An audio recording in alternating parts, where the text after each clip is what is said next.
An Idiot's Guide to Surviving in Space by Hammond-Walker, starring Connah, Thompson, Barnaby, Falck and Mollie Dosdale. This episode, the Christmas special.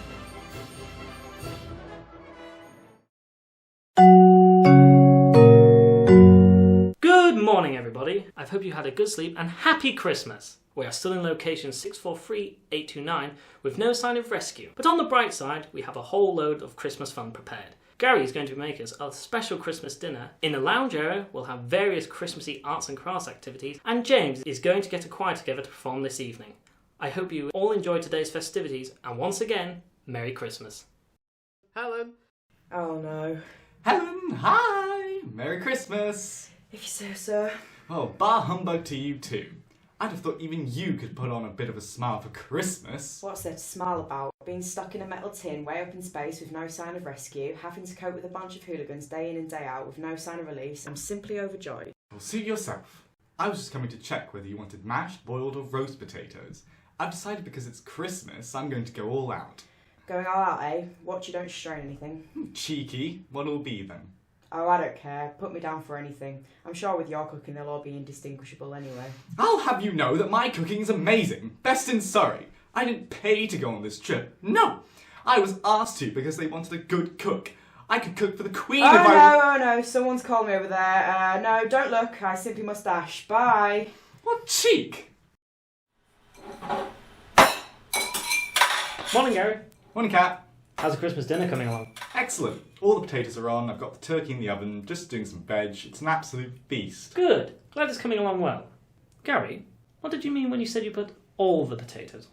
Well, I just thought, it's Christmas, so I'll give people the option of having boiled, mashed or roast potatoes. I hope you don't mind. I put you down for roast. I thought you'd like them best because your uniform's always so... crisp. Gary? Hmm? Please stop caressing my chest. Sorry, sir. I'll just get back to the vegetables, shall I? Yes, I think that'd be a good idea. Okay, Laura, you're singing the descant. Olivia, you're to go in second, sopranos.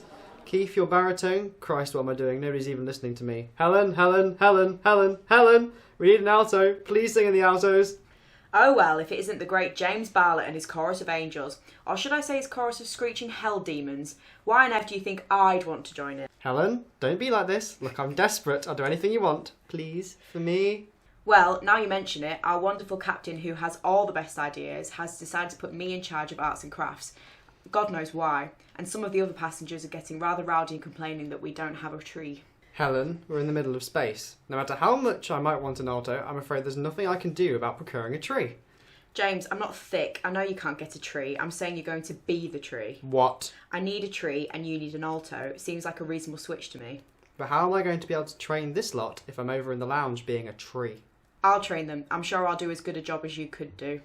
Fine. But I expect you to transform these tone-deaf idiots into the greatest choir I've ever heard.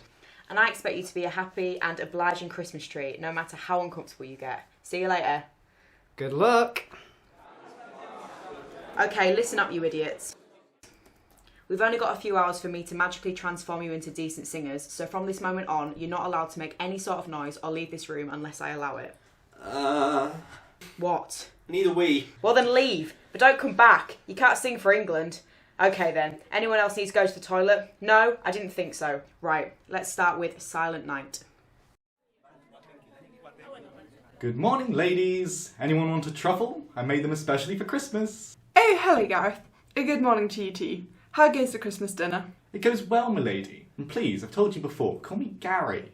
Gareth is your given name, so Gareth you shall be. Can you pass me that tinsel? Thank you.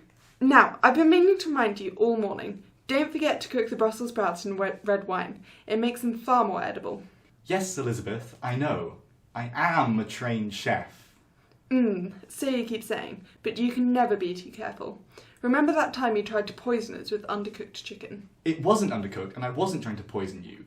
You just like your chicken so well done that it's practically black. The way I take my chicken is the proper way of doing it. Honestly, I don't know why the captain took on such an incompetent chef. I am sick and tired of everyone complaining about my cooking. The quality of the food is as good as I can make it, considering that we're in actual space. Does anyone even think of that minor limitation? It's a miracle that I can even make a full Christmas dinner with the kitchen I've been given. Gareth, don't get your knickers in a twist. I was merely saying... Yes, I know what you were saying. I know what you all say about me. I have feelings too, you know. Of course you do. Pass me that bauble. Ah! God, is there someone underneath all that tinsel? James, is that you? Be quiet now and stay still. I need to fix this bauble. Watch out, James. The lady's fixing your balls. Oh, for God's sake. Hi, choir. I was wondering if you would like some... Oh, Helen, you're here. Always the keen observer, Gary. Yes, but why? James needed an alto and I needed a tree, so we swapped, and I'm trying to lead the choir and he's over there with Elizabeth and her gaggle of admirers. Did you not see him as you came through? Well, yes, I did, but I never thought he'd put you in charge of the choir. Charming.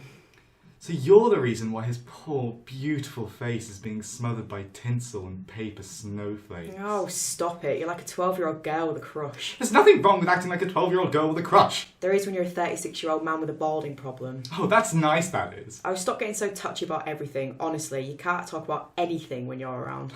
That is so not true. I'm really offended by that. Do you not hear yourself? Anyway, why are you here? I made some truffles for Christmas and I was coming to offer them around to the choir. And you, I guess, now that you're here. Be quiet. None of you getting any truffles. You've been so awful all morning. Oh, Helen, that's not fair. You haven't even been here. I haven't got a single note out of any of them. As soon as I tried to start rehearsals, they all just started talking and I haven't managed to get any of them to stop. Really? They didn't even stop for your supersonic voice? My goodness, they're really not paying attention, are they? Haha. Anyway, can you help me? I'm sure they'd listen to your dandy voice over mine. My voice is not dandy! Anyway, I think Henry has some musical background. Want me to ask him? Sure, that'd be just swell if you could do that. Thanks, Brian Blessed. Oh, shut up. Henry, it's Gary. I have truffles. Hold on.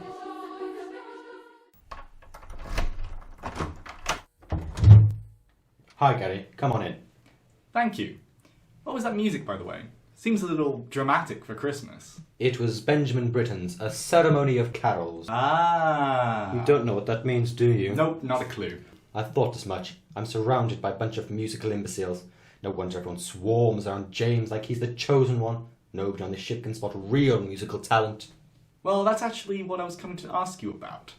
It seems that there's been some drama in who's running the choir. From what I gather, James gave the position up to Helen because the arts and crafts group wanted a Christmas tree, which Helen didn't have, and the choir needed an alto, which James didn't have. So Helen's now running the choir while James is standing in the corner covered in tinsel. Sounds like an absolute nightmare. Glad I'm staying out of it.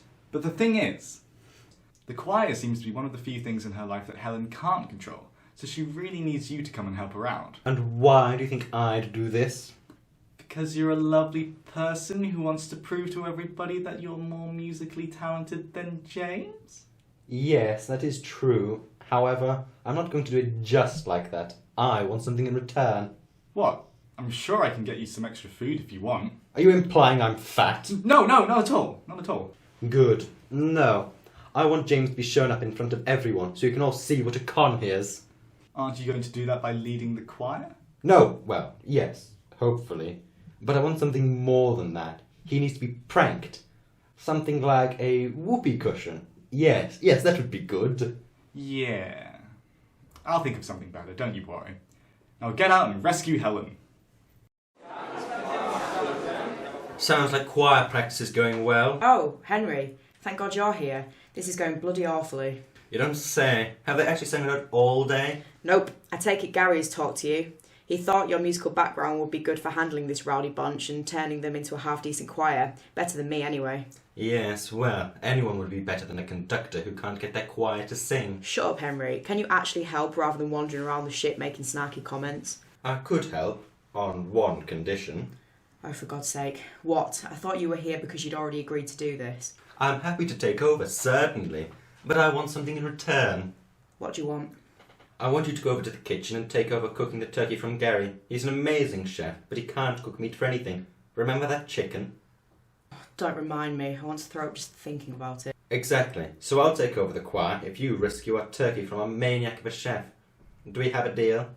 Fine. We have a deal. Marvellous. Good luck. Yeah, everyone seems to be wishing me luck today. Okay, everyone, I'm your new choir master. Right, I need to make a few changes for this to work. Laura and Olivia swap. Keith go in the tenors. I need a bass. Where's Kevin? Helen kicked him out. Good heavens, why? He needed a wee. Oh my. Well, thank God I've taken over now. Gary, hi. How are you doing in here? Is the turkey in yet? Hi, Helen. I'm doing fine, thanks. No, it isn't. Why are you asking?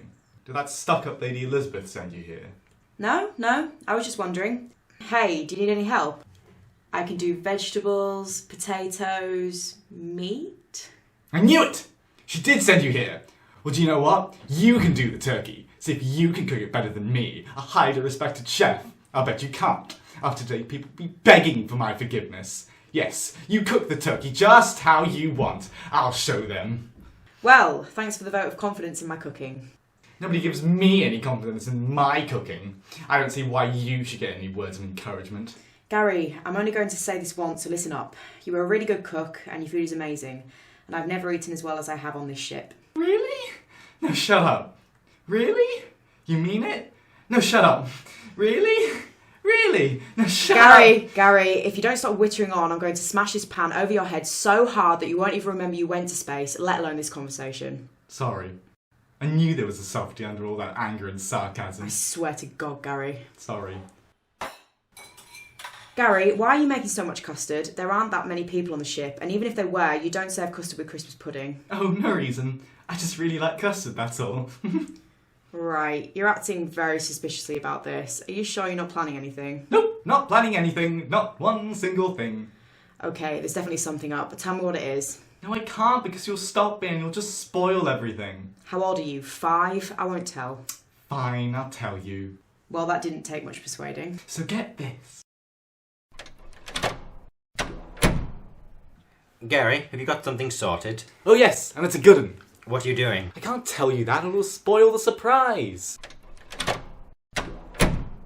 What are you two doing in the supplies cupboard? We're talking about... Shh! Oh, she knows, Henry, it's alright. You told her. I had to, she was investigating. Well, you had a giant vat of... Shh! What? I'm keeping it a secret from Henry. Why? Wasn't it his idea? No, he wanted a whoopee cushion. Oh, wow, Henry. Real mature prank in there. Oh, shut up. What are you all doing in here? Gary's going to... Sorry. Whatever's going on in here, I don't want to know. I only came in here to get more paper. Haven't you made enough paper snowflakes yet? No, we need more. Goodness, it's squeezy in here, isn't it? Henry, can you move slightly? Right, I think I've got some. That's not the paper. Isn't it? Don't squeeze! Oh, I'm terribly sorry. Before anything else gets squeezed, isn't there a light in here? Oh yeah, hold on. I don't think the light works. You're so observant. I've got the paper now. Okay, shuffle round. I need to get out. Well, that was interesting. A long time since someone's grabbed your paper, isn't it? Oh, shut up. Whose hand is on my bum? Not mine. Not mine. Well, then who is it? Hello. Kevin, what on earth are you doing in here? And please remove your hand from my behind. Sorry, I came in here to hide from Laura. She's getting really obsessive over the choir. Well, man up and go back out there. You're supposed to be looking after them while I had a little break. Sorry, Henry. I never knew you could fit so many people in here. What on earth are you all doing in here? Nothing! Well, get out of here. Gary, I've been looking for you all over. The food needs serving. We're about to start Christmas dinner. Sorry, Cap. And you two, move it! Sorry, Steve. Sorry.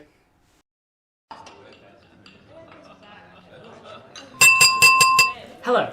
Can I have everyone's attention? Thank you. I just want to say a few words before I hear the choir. I know it isn't exactly the Christmas any of us wanted. We were supposed to be halfway across the galaxy by now, having our Christmas next to a planet, rather than being stranded somewhere out in space. However, I personally have really enjoyed seeing you all today and feeling the Christmas cheer going around. Actually, Cap, where have you been today? I only saw you briefly in the morning, and other than that, you've completely disappeared. Well, I've been around, in the background, you know. He's been avoiding us, that's what. No, I haven't, Yeah, no one's seen you all day, have we?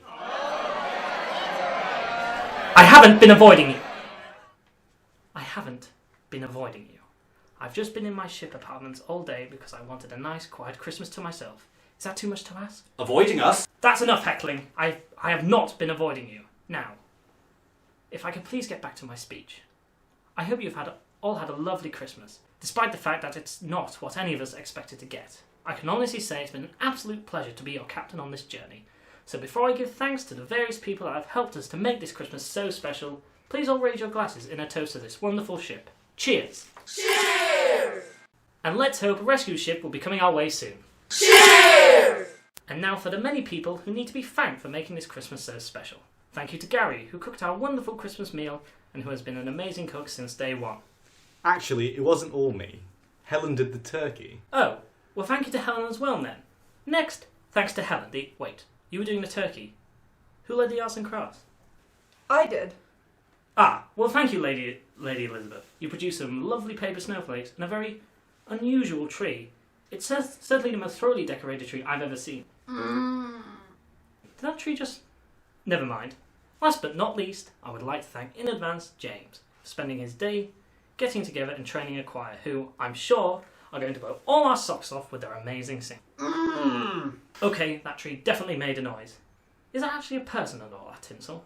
Yes, it's James. James? Good heavens! Then who led the choir? I did. But I thought you did the turkey.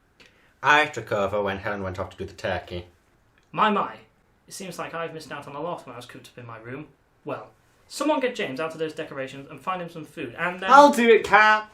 That's very kind of you, Gary. May I... I'll help you, Gary. Wonderful, Helen. Glad you two are finally working together. Without further... Ah, you bastards! Yes, Gary! What is going on?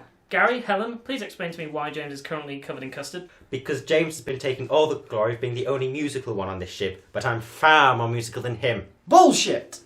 This is ridiculous. I've been absent for 1 day and you've all been running around like hooligans getting up to God knows what and pranking each other. Henry, sit down. I will not tolerate a fist fight on Christmas Day. Gary, go and help James wash up. Helen, I expected more from you. I thought you, at least, were above all this nonsense. Right. Is everyone settled down now? Good. Without any further ado, it is my honour to present the ship's choir. The choir?